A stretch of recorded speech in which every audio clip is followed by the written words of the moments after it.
Thanks for taking the time to hop onto this webinar. My name is Connor Johnson. Thanks again for making this time. Quick disclaimer, I'm fighting a bit of a head cold, wonderful winters in North Dakota.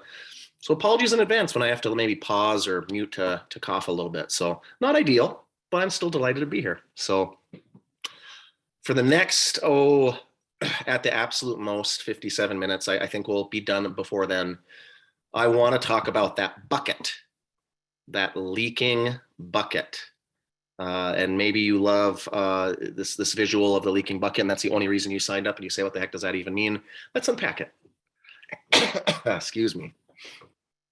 This market, as we all know, has changed. It is not the relatively easy market that it had been around the COVID time and the last couple of years.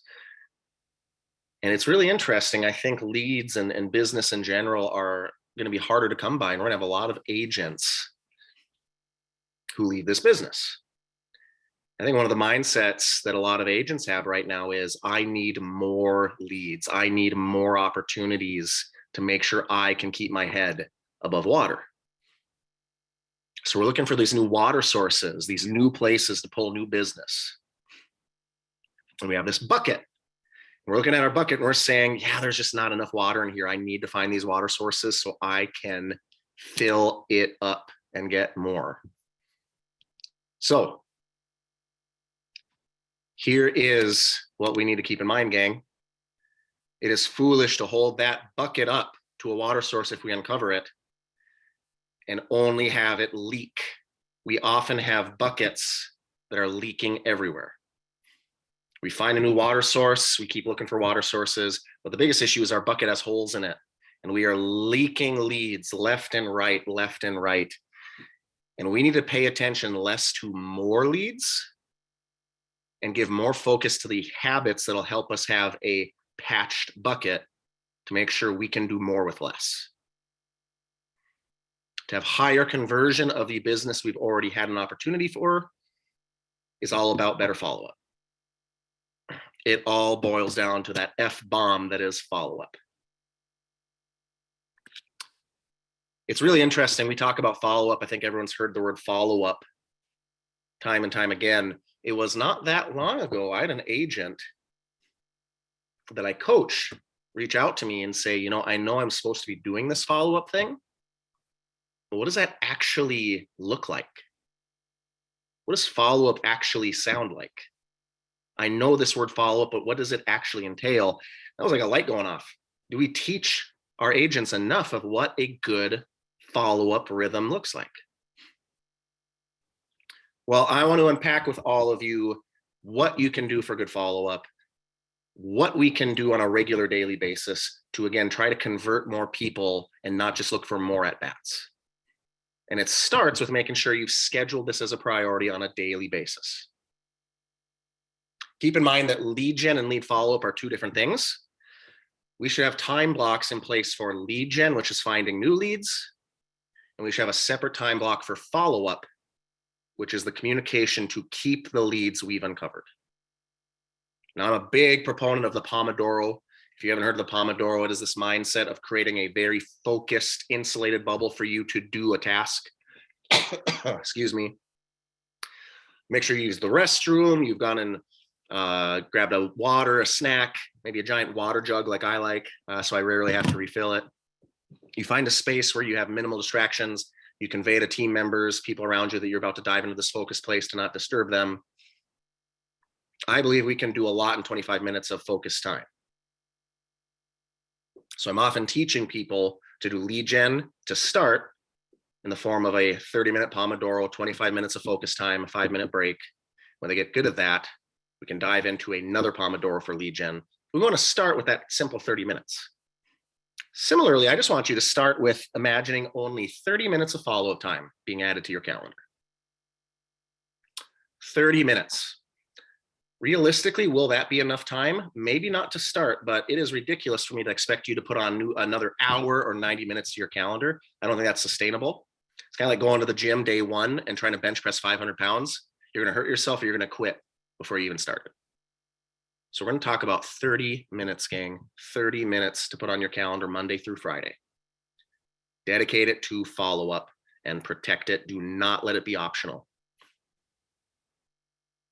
So what is the framework? What is the infrastructure for how you do this 30 minutes effectively?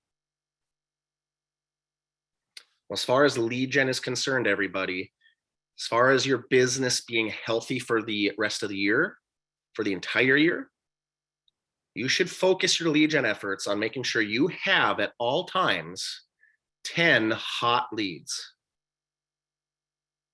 Now, what the heck is a hot lead? Well, a hot lead, also known as an A buyer or seller, is someone who is serious, who is capable. They would be buying or selling in 0 to 3 months. They can get pre-approved. They are legit. All you have to think about is this board, 10 blank spots. Can you fill up that hot lead list to 10 spots? If you can do that, have 10 hot leads at all times, you're going to be just fine. The goal then is, once you have those hot leads, follow up, follow up, follow up. I'm going to pause here for a moment to, get some cough out, but then we're going to talk about the 7-day blitz when you get one of these new hot leads here. So apologies.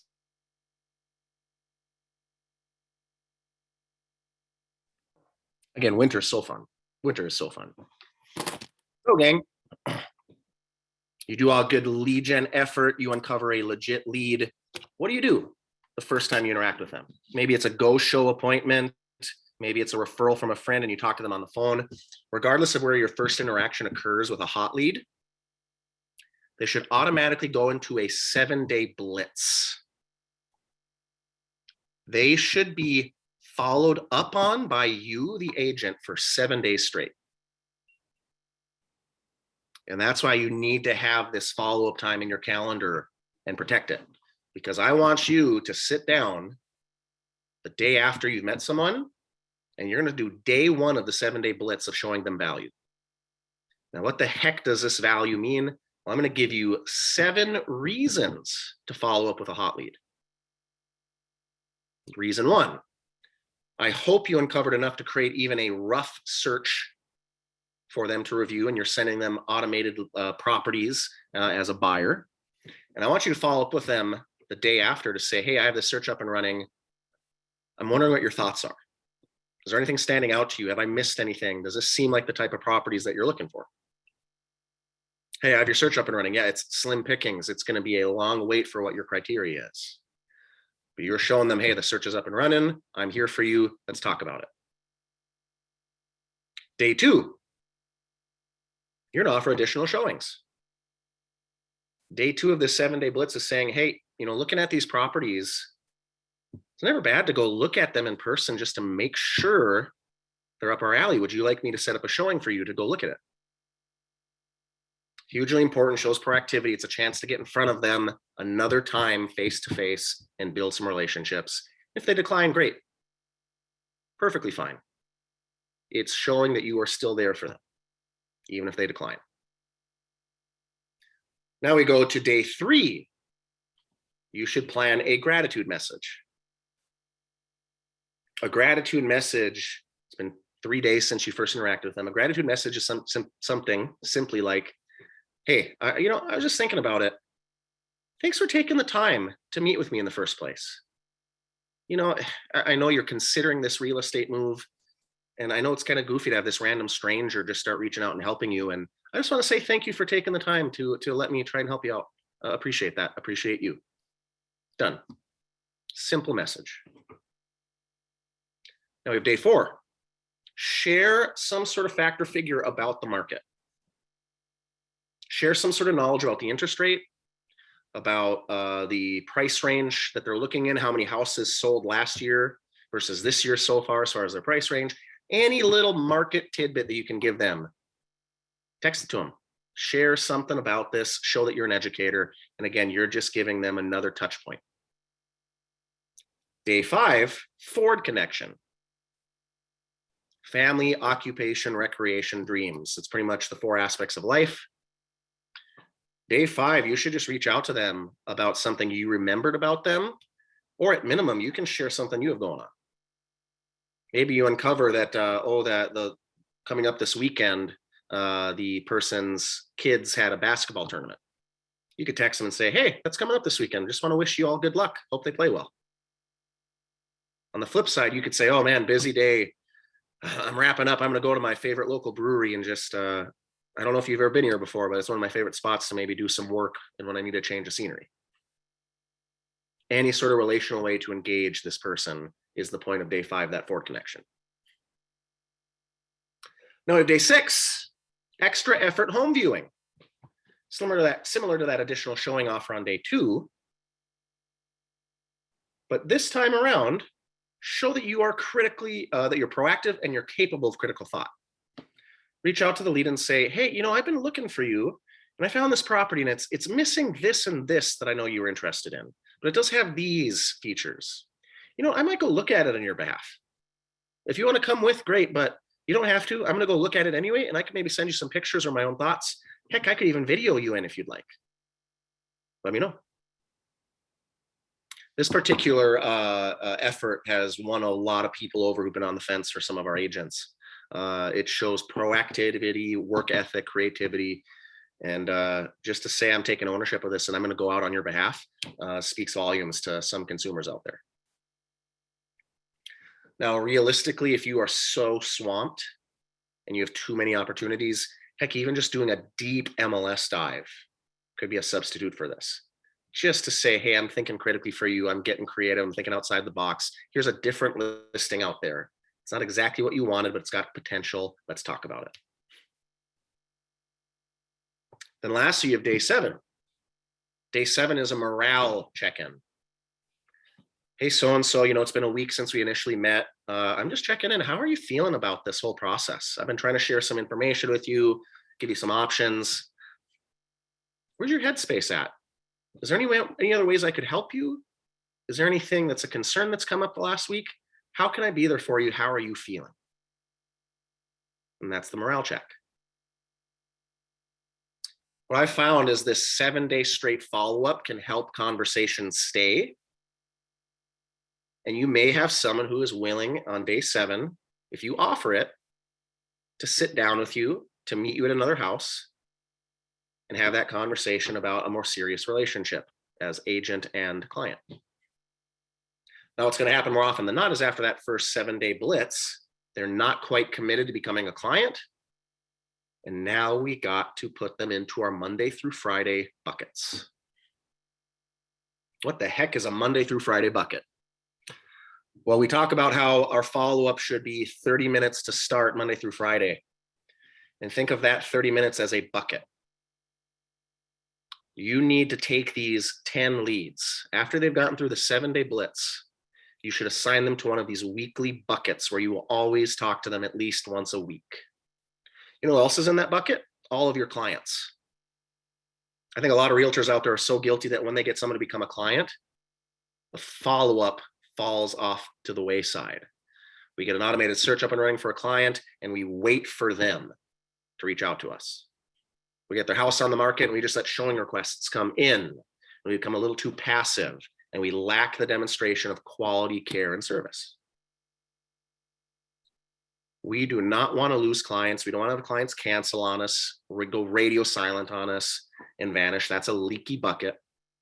We want to make sure our clients get regular correspondence from us.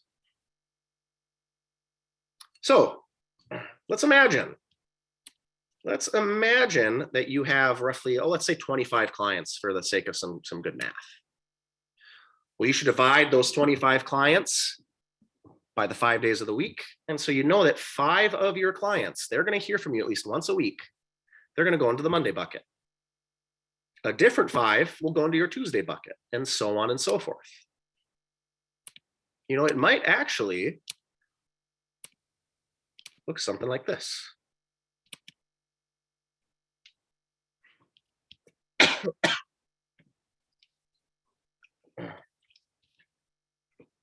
So within that Monday bucket, here are 5 clients of yours. And then here's 2 of your 10 hot leads. These 2 people made it through that 7-day blitz of follow-up. Now they're getting sorted into the Monday bucket to make sure everyone gets touched at least once a week. So we got John and Jane Smith, Cameron Birdall, Priya Akor, and so many others. Here's what this should look like. We should sit down on that Monday time block, and we're essentially, let's say John and Jane Smith just became clients. Well, week 1 of follow-up with them, the reason for it is going to be that search results discussion. Week 1 of the relationship, you're going to reach out to John and Jane Smith to discuss their search results more in depth. It's reviewing what it's pumped out. It's seeing if there's anything of interest to them. It's going through pictures of a particular listing you think they may like to see if you're on the right page as them. That's the goal of that follow-up, a specific reason for follow-up. It's kind of an extension of that 7-day blitz, right? It is 6 specific reasons to reach out to your clients, not just to talk about the houses, not just for showings. So that's what you would do with week 1 for John and Jane Smith if the standard you wanted to uphold is to talk to John and Jane at least once a week, bare minimum. Week 2, you're going to do that market summary knowledge share. You're going to call up John and Jane Smith and say something to the effect of, hey, did you know that for your price range in this area, there was only a total of 8 houses that have pended and closed in the last year? How do you feel about that? This might be a bit of a waiting game. Or did you know that the Fed is predicting that the interest rates might go up 0.25%? That could lead to roughly 15K in less purchasing power. I'm making this up off the top of my head, forgive me. But any tidbits to be an educator for your clients is a huge, valuable reason to communicate with them regularly. Then you have week 3. Well, week 3, you talk to John and Jane Smith about a forward connection. That's what I talked about earlier, right? It is checking in with their life, discussing life with them, sharing what's going on in your life, just anything relational, because some of the best agent-client relationships out there are born when we're talking about life, not just the houses. So make sure you practice that. Hey, saw your Minnesota Vikings got a huge win last week. Congrats, John and Jane. How was that game for you? Were you having a heart attack? Great example of a forward connection. You'd move John and Jane Smith over to morale check-in on week 4. You've been working with them for a month, time to do a morale check. Hey, John and Jane, how are you feeling? We've been looking for a month. Is there any way I can be better for you? What is your temperature right now? You still feeling good? Talk to me. It's exclusively finding that out on a regular basis, finding out if you can be better for them, consistently checking in on that. Then we have week 5, extra effort home viewing. We already talked about this, right? From time to time, in this case, once every 6 weeks, you should offer this opportunity to say, hey, I'm going to get creative. I'm going to go look at this house. You want to meet me? Or I can just video in or send you pictures. That lets your clients know you haven't forgotten about it. Then finally, week 6, search criteria review. What the heck is search criteria review? Well, it's been about 6 weeks, almost a month and a half that you've been working with John and Jane Smith. Doesn't it make sense to reach out to them and say, hey, let's review the criteria and see if it's evolved? We were talking 4-bedroom, 3-bathroom, 2-stall in this part of town, has to have fenced in backyard. Has anything evolved since we've been working together? Can you come up with any evolution, any transformational changes of the search to keep it fresh? Maybe if you're looking at houses, they've discovered that they don't want a 3-level split floor plan. Great. You review the criteria, you make that change based on this discussion. You say, let's see what the new search adjustment will pull up. And now week 7, you bring John and Jane Smith all the way back to search results discussion, which makes sense because if last week you changed the criteria, let's talk about the new results it's pumping out or lack thereof. And then it's been 6 weeks, probably time to do another market summary share. It's been 6 weeks, time for a forward connection. It's be week 9 of working with them. It's been 6 weeks since you last did it, time for a morale check-in. It is a nice continuous cycle of good reasons to talk to your people. I think scalability is huge. I think keeping it fresh, well, purposeful, I should say, not fresh. Keeping it purposeful for why you follow up is hugely important. And it's different reasons. It's demonstrating some critical thinking with these. It's showing that you're an educator, that you care about the relationship, that you're willing to work for them. And if you can convey that regularly to your people, why would they go radio silent on you? Why would they start to get furious, pissed off? Especially when you have this morale check-in to check in on the relationship and how they're feeling every 6 weeks. Now, some of you are thinking, well, what about listings? Because this is very buyer-centric. Well, let's look at this list. Truth be told, 3 of these are interchangeable for buyers and listings. Forward connection, morale, market summary knowledge, all these 3 right here, you can do those for listings. You got to replace these 3. What do you replace this one with? Well, you got to replace that one with a showing feedback analysis. Replace search results discussion with showing feedback analysis. So we're going to get showing feedback, hopefully, from all the automated systems that are in place now.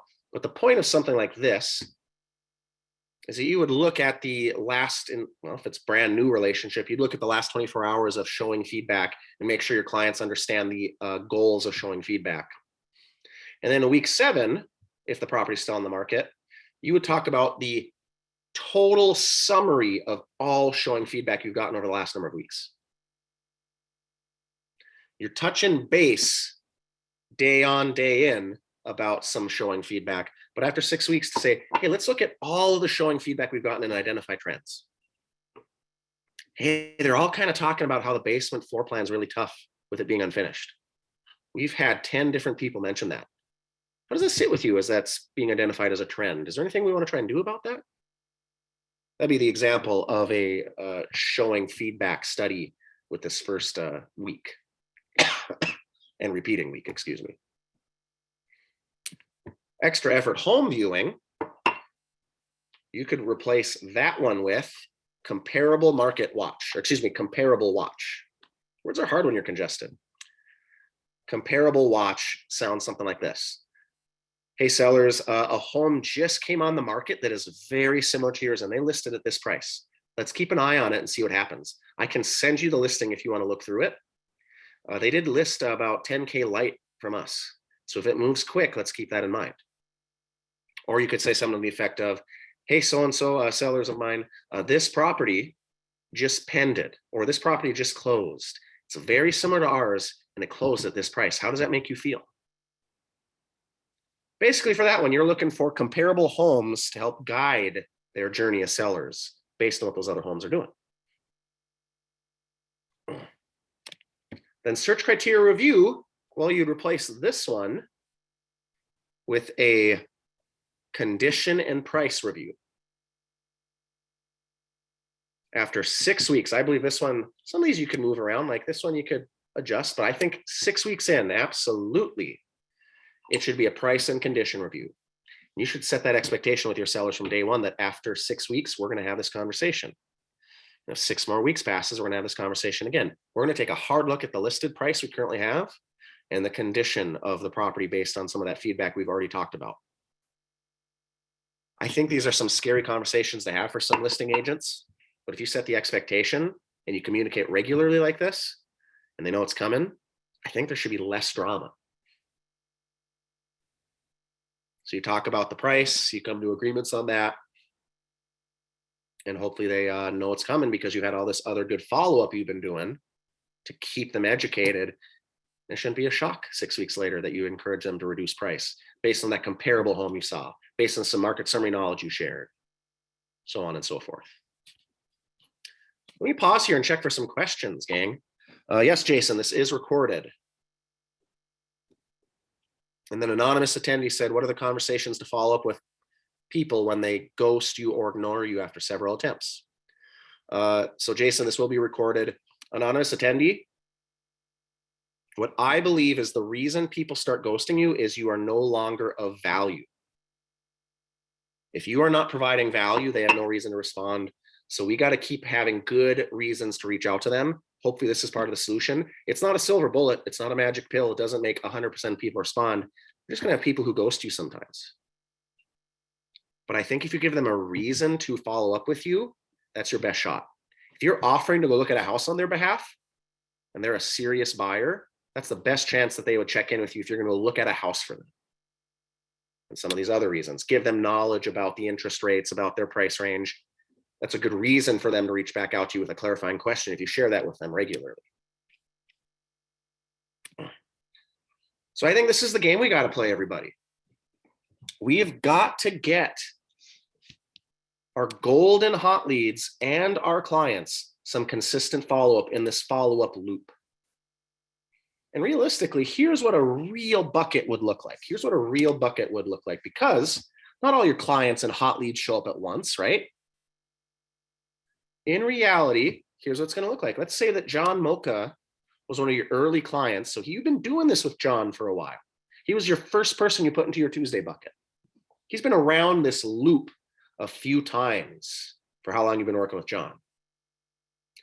But maybe Bum June is a brand new client of yours. So Bum June's just on week 1 of your relationship for the search results discussion. Maybe you just added Cole and Jasmine Hayter from that 7-day blitz, which I don't know, I didn't share this with you earlier. There's that 7-day blitz I talked about, and theoretically getting to a point where you have 10 golden opportunities here, get them through the 7-day blitz and then add them to a bucket. Yeah, maybe you just got Cole and Jasmine Hayter out of that 7-day blitz, so now they're joining the Tuesday bucket of weekly follow-up after the 7-day blitz. But I don't know about you, but I enjoy the idea that when I sit down to follow up, it's going to be diverse. When I sit down to my Tuesday bucket for that 30 minutes, I'm talking to John about morale, Homer and Janet about morale. Melissa's going to be a search criteria review because it's in 6 weeks with Melissa, 3 weeks with Gordon and Permita, so it's a forward connection. Week 1 with Bum June is that search results discussion. These hot clients, these A clients of mine, Tamara and Eric, I'm offering the extra effort home viewing. It's been 5 weeks of communicating with them and they just haven't quite committed to becoming clients of mine. Well, I'm still giving them value proactively.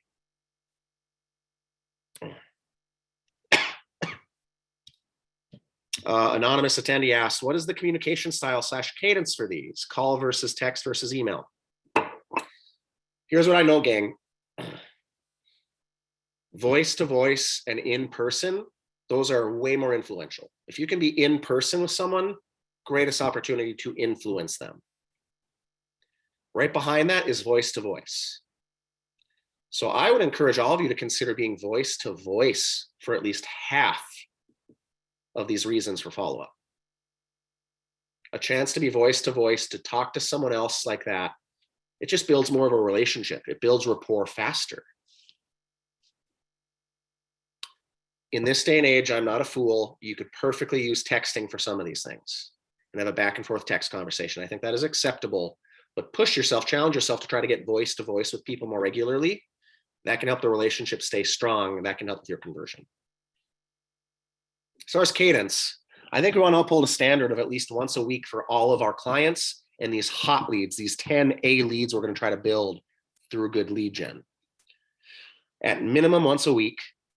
But here's something that we should keep in mind. We should ask our clients how often they want to hear from us. We should set that expectation. If they say, oh, whenever, in my head, I say, okay, at least once a week is what my standard will be. Let's keep in mind, it's not really just once a week. They're going to reach out about showing requests. They're going to reach out about showing feedback if they're a seller. You're going to be talking to them more than this, but we're making sure at minimum, let's say it's just a quiet week, there is still a default communication that you're going to have with them. And you might have a client who wants to hear from you twice a week. Great. Let's say that Bum June wanted to hear from me twice a week. What I would do is I'd put Bum June in the Tuesday bucket and I don't know, probably the Thursday bucket. So I'm making sure I follow up with Bum June twice a week. And we're just going through this cycle twice as fast as someone who's once a week, which I have no issue with. Someone's 3 times a week, I will honor that, put them in like the Monday, Wednesday, Friday bucket. And now they're getting through this list they're getting through this list after 2 weeks. I don't mind that because if they want to hear from you more regularly, I think it shows that you need to have these touch points more frequently with them to serve them well. And that is not the majority of people who want to hear from you 3 times a week. Maybe sellers, the stressed seller wants to hear from you a few times. If they want to hear from you more than 4 times, more than 3 times a week, that is a coaching conversation to say, I hear you. I'm going to keep tabs on this. I will talk to you 3 times a week. I want you to know I'm good at what I do. I have multiple clients. I will honor 3 times a week to make sure all of my clients can get equal care from me. Any more than that can be a little too much.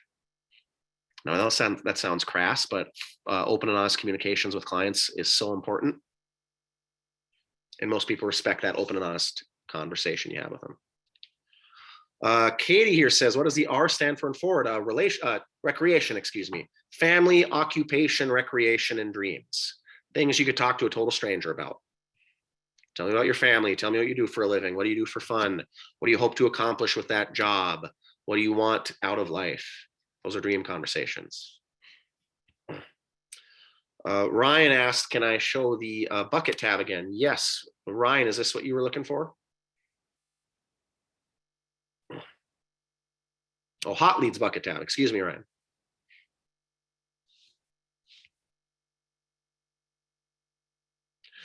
Bill asked, if you call and no answer, do you leave a message? Yeah, I think so.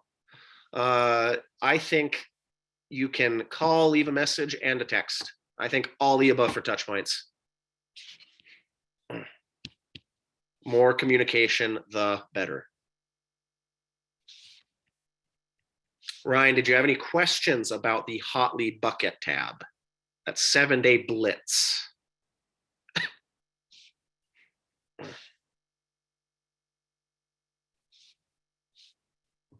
Andre, so I have this as a mock example, and it's a buy side one.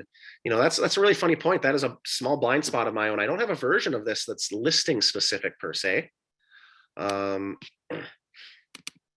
I could simply take this for you. And you know what? Let's just do this. We could make that comparable watch for the listing side. And I'll just do this so you can copy this off here. Extra effort home viewing, you could replace with the showing feedback review. And then search criteria view is the price condition discussion. So maybe I'll color code that for future references here. Great clarifier there, Andre.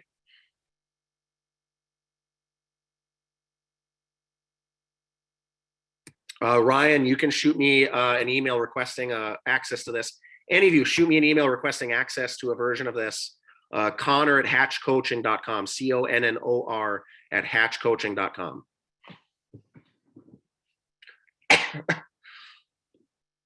Looking at more questions here. Jason, I see your question here. The 7-day blitz began. Again, for our lead gen efforts, we meet a lead. And maybe it's at an open house, maybe it's a go show appointment, maybe it's a referral from a friend. We have an initial interaction with them, and out of that initial interaction, they clearly do not commit to becoming a client of ours. We should put that lead into this 7-day blitz, meaning that this new lead that's shown strong potential for us, that has not committed to us, is going to get 7 days straight of follow-up from us before we just give up on them like that. They're a legit lead. They deserve 7 days straight of value being shown with them. And here are the 7 reasons we reach out to them 7 straight days. And Jason, if they get past these 7 days without converting, AKA they're going to officially become a client or commit to us, then we put this golden opportunity into the weekly bucket right there with our clients to get regular follow-up, because the most important people are our clients and the hot leads that haven't committed to us. And the goal is to keep Fanny Christensen on this loop until Fanny officially says, essentially, yeah, we're ready to work with you and get serious. Then I can take Fanny and I can make her green as a client now. And what's so great about that is if Fanny becomes a client, we should celebrate that I just cleared off one of my 10 golden slots, because we want to have 10 hot leads at all times. I converted one of them. I now can celebrate that my lead gen has clear direction to fill that vacant spot and get my list of 10 golden people back to 10 instead of 9. It's like that simplicity, if you ask me, that my lead gen is to fill that list to 10 legit people. When I convert one to becoming a client, awesome, my lead gen's got to replenish that open spot. And now they're a client that will also get continuous follow-up from me to show that I'm there, that I'm communicating with them, that I am proactive. And eventually in due time, we're going to get them an accepted offer. And that's the finish line. And now they're a pending client. Jason, did I get you up to speed? Are there any other clarifying questions on the hot lead bucket? Feel free to comment. I'm going to look at, perfect, excellent. See if there's some more Q&A coming up. All good.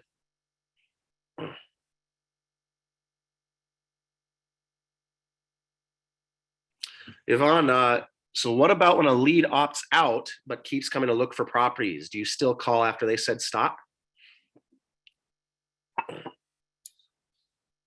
So Yvonne, I think that's a delicate dance. If they said stop, leave me alone, but they're still looking at I'm assuming it's like a search you set up for them. I think it is fair for that one point. If they said stop, but you see they're still looking at the properties, to say, hey, so-and-so, I know you asked me to stop. My apologies. I can't help but notice you're still actively looking on this search. I want to make myself available to serve your needs for any of these properties. I am happy to do that. I do not want to bother you. If you want me to truly stop, just affirm that. But I couldn't help but notice you're still looking at these. And I would love to be able to go look at them on your behalf to give you thoughts, to offer them for showings whenever you need. Just want to verify if you indeed want me to stop. And I think that's the best you can do with those. Samantha, you're asking a beautiful question. And Yvonne asked me if, or tell me if that was a helpful answer. I think those occasional stops are a little tricky, but if they still are demonstrating activity, we try to serve that. Samantha, so after they're pending / under contract, do they move right off the list? Do you have another system for past clients? The answer is yes. But I can't tell you, you got to wait for the next webinar. No, just kidding. I don't think we'll have enough time or I'm prepared to pull that up. But when they become a pending client, you should add them to a different follow-up system. And honestly, this will probably be a future webinar, is what good pending client care looks like. But there is a checklist of reasons to follow up with pending clients that you would then enter them into. Basically, when they're a pending client, we want to make sure we keep regular communication, because a lot of us agents in the past have been guilty of, thank goodness they're now a pending client. I can break up with them. I never have to talk to them again until closing. I can pay attention to these other clients. It's a little dramatic, right? But that's kind of how it feels, is, oh, okay, I can break up with them. They're never going to hear from me, hardly ever, now that they're a pending client. And we just can't do that. So they should be moved off of this list into a pending list. And there's some obvious reasons you keep communicating with them, right? The inspection period, when the appraisal is due, the final walkthrough. But there's also some good reasons we can reach out to them, which would entail packing tips and tricks. Excuse me 1 second, gang. My apologies here. Darn congestion.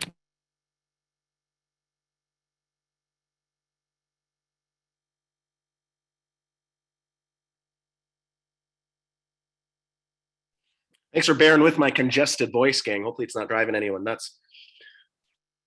We would be following up with them on things like packing tips and tricks, reminder to get your utilities switched over, a pop-in where we bring them dinner while they're packing, or give them a gift card to go out to dinner. Those are some examples of the follow-up.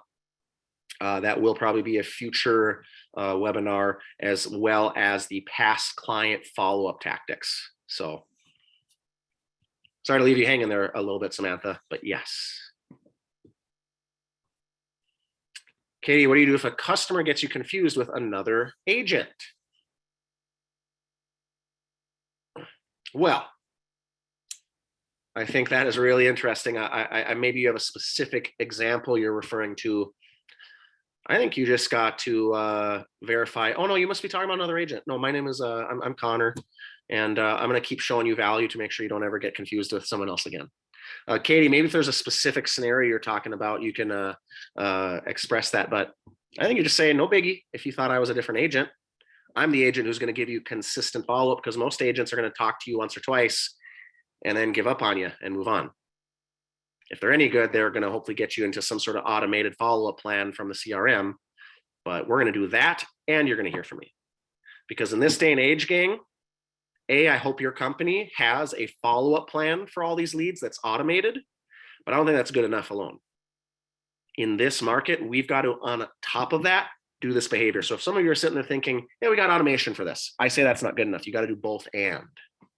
More touches, the automated and the direct from you, I think is what's going to help with conversion and retention. Preventing a leaky bucket. Tammy says, stop may mean stop texting, but not stop communicating. Spot on, Tammy. Yeah, clarify what that means.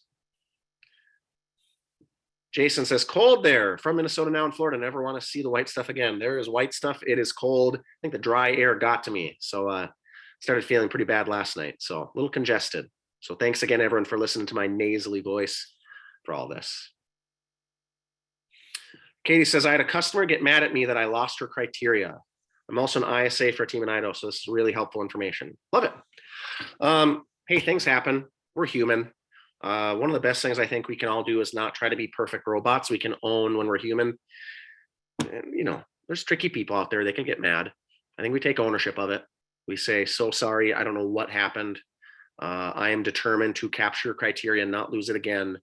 Can you please give it to me one more time? I think we just got to take ownership, Katie. That stuff will happen and it's okay. There are difficult people out there. We can't control the occasional difficult person. I think we're up to date on all of the questions I see popping in here, gang. Hopefully you can visualize this. You have to sit down to a protected time block in your calendar that is follow-up. You need to prioritize the time where you're communicating with your hot leads and your clients. We cannot let other things take priority. It is this constant communication that will lead to more opportunities. We cannot have crappy communication habits and just hope for more leads. You are leaking everywhere, everybody. If you just want more leads, but have crappy communication with those leads / clients you got out of them. Sounds ridiculous to keep putting that bucket up to the water source and it's leaking everywhere. You're losing out on business. And in this day and age, I don't think we want to just leak leads every which way, everybody. We got to have good follow-up. And I think we can do more with less, especially in this market. So schedule your calendar. Just 30 minutes, Monday through Friday. Reflect on your clients and hot leads. Make a list. Who are your clients? Who are the hot leads? What is the status of that list of 10? Do you have 10 hot leads? People who are buying or selling in 0 to 3 months who are serious? If you only have 5, awesome. You have 5 vacant spots to fill up with your lead gen effort. If you have 10, great. Throw them into the buckets alongside your clients. If you have a brand new lead going forward, adopt the 7-day blitz and adopt the 7-day follow-up plan. Bucketize your people, give them value, give them follow-up with good reason. Any other questions, anybody? Last call.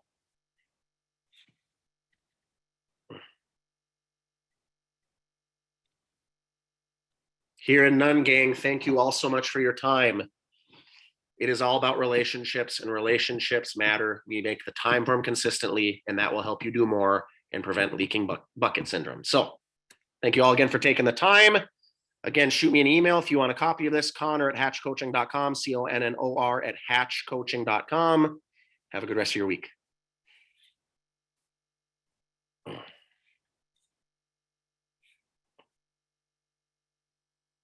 Thank you, Jason. Thank you, Samantha. Thank you, Katie.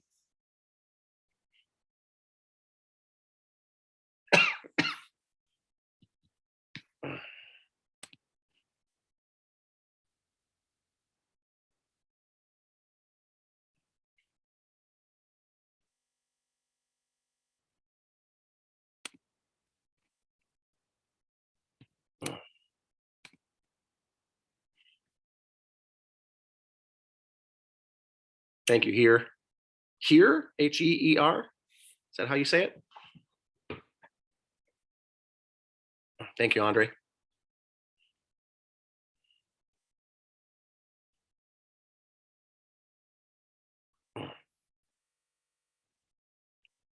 I like the name here. That's a cool one.